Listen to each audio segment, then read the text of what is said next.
Hey everybody, it's Ron from Pick Dawgz, and this is Ron's Rundown. We're going to go over the MLB games scheduled for Thursday, September 28th, 2023. Now, if you like what you see, make sure to give this video a big thumbs up and subscribe to our channel. Don't forget to put your baseball picks in the comment section below. And if you're looking for my best bets, including my $19 rundown best bet, you can find those at the premium picks tab at pickdawgz.com.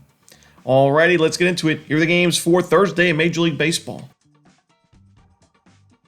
First up, an afternoon contest between the Kansas City Royals and the Detroit Tigers. Cole Ragans and Sawyer Gipson-Long are your projected starters. Sawyer Gipson-Long's pitched well so far at the Major League level. He's faced some weak lineups, granted, the A's, the White Sox, and the Angels. And while the Royals, are kind of in the mix there in terms of their record in the American League, I do think the Royals are the toughest matchup for Gipson-Long yet this year, as they've really improved their offense in the second half of the season. And Cole Ragans is really tough to go against. I mean, we saw him weather the storm against the Astros. He had to face some back-to-back starts. He didn't pitch well in that first game, but was a lot better in the second start, and he's been really strong in the second half of the year. Arguably a top 5 pitcher in the American League in the last couple of months. So I'm going to take the Kansas City Royals here on the money line on the road. Next up, the Oakland Athletics taking on the Minnesota Twins. We're going to see Luis Medina and Sonny Gray as the projected starters. Like I said, Sonny Gray's been overvalued quite a few times this season. We saw his last start. He pitched well. The Twins didn't win the game for him. And, since the beginning of May, he has not been a very profitable pitcher. However, I still think this is a pitching mismatch here. Sonny Gray personally has still been a very good starting pitcher for the Minnesota Twins. His personal numbers, the ERA is sub-3. He's giving the Twins really good chances to win ball games. The bullpen and the lineup haven't always been there to back him up, but in a matchup like this against Luis Medina, who is struggling with his control, and an Oakland A's bullpen that we know has been bottom 5 in baseball all season, the Twins should be able to back Sonny Gray here and win this game and cover the run line. So I'm going to take the Minnesota Twins and lay the 1.5 runs. Next up, the Arizona Diamondbacks taking on the Chicago White Sox. No official starter for Arizona, but Touki Toussaint should be going for Chicago. Probably a game I'm staying away from. I guess I'll lean towards Chicago here, even though, the Diamondbacks are playing for a playoff spot in the National League. I just think Touki Toussaint's been actually pretty solid as of late. We saw one really bad outing against the Kansas City Royals in the month of September, but that was the second time facing the Royals in the same week for Touki. Other than that, he's given up 3 earned runs or fewer, I believe, in 5 of his last 6 starts. So he's been pretty sharp for Chicago, and the Diamondbacks more than likely going with a bullpen game here. While the ERA for the bullpen's improved in the last month, the expected numbers are still not great, so I do worry about that a bit. I'll lean towards the over and slightly to the White Sox in this game. Next up, the St. Louis Cardinals taking on the Milwaukee Brewers. Dakota Hudson and Corbin Burnes are your starters. To me, this is a pitching mismatch. I mean, Corbin Burnes has not been great at home this season, but still, Dakota Hudson on the other side's got really bad expected numbers. The regression concerns are there, and his ERA is already pretty steep to begin with. The Cardinals' bullpen not great, and the Brewers, I think, have a big advantage there. The Brewers' lineup has struggled against right-handed pitchers in the second half of the year, but they still should be able to get to Dakota Hudson and this bullpen in the end. So I'm looking for Milwaukee to win this game and cover the run line, even though the price is not the best. Next up, the Pittsburgh Pirates taking on the Philadelphia Phillies. We're going to see no official starter for Pittsburgh, but Zach Wheeler should be going for Philadelphia.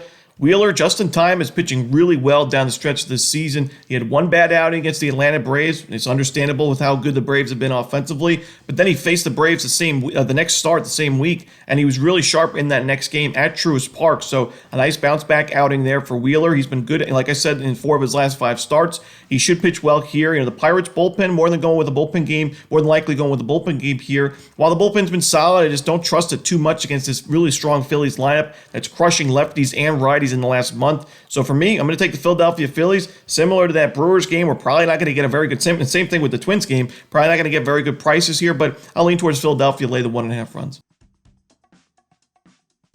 Next up, the Boston Red Sox taking on the Baltimore Orioles. Chris Sale and Dean Kramer are the projected starters in this one.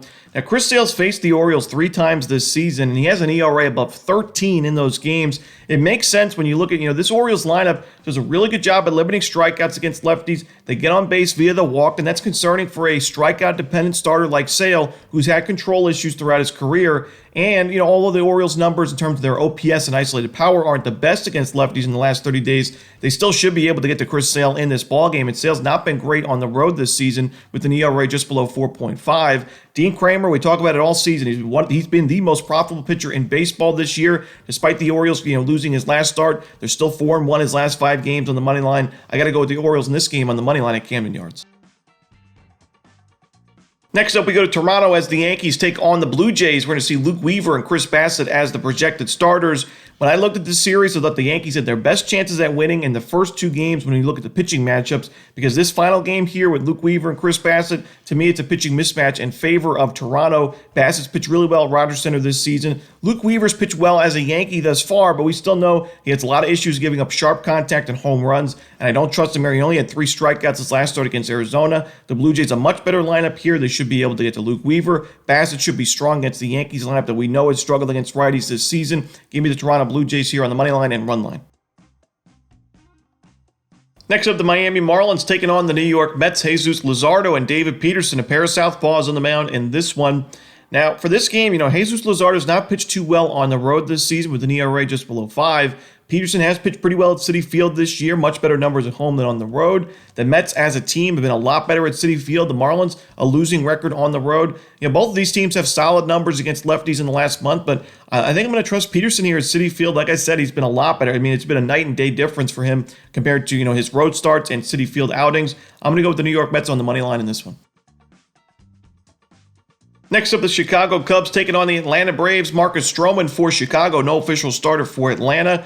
This Braves bullpen is strong on paper, and the expected numbers are pretty solid in the last 30 days, but the ERA is still above 5 in the last month, so I do worry about it a bit here against a solid Chicago Cubs lineup. Marcus Stroman still making his first few starts back from injury. He's been okay. He's got a 4.5 ERA in the month of September thus far, but this is a very good Braves lineup. We've talked about it all season, how they've just crushed right-handed pitching in the last month. They're number 2 in baseball in team OPS, number 1 in baseball in isolated power, and they have a very low 16.8% strikeout rate, so not really a great spot for Marcus Stroman or this Cubs bullpen. We saw a high-scoring game in the first one of this series. Give me the over in this one.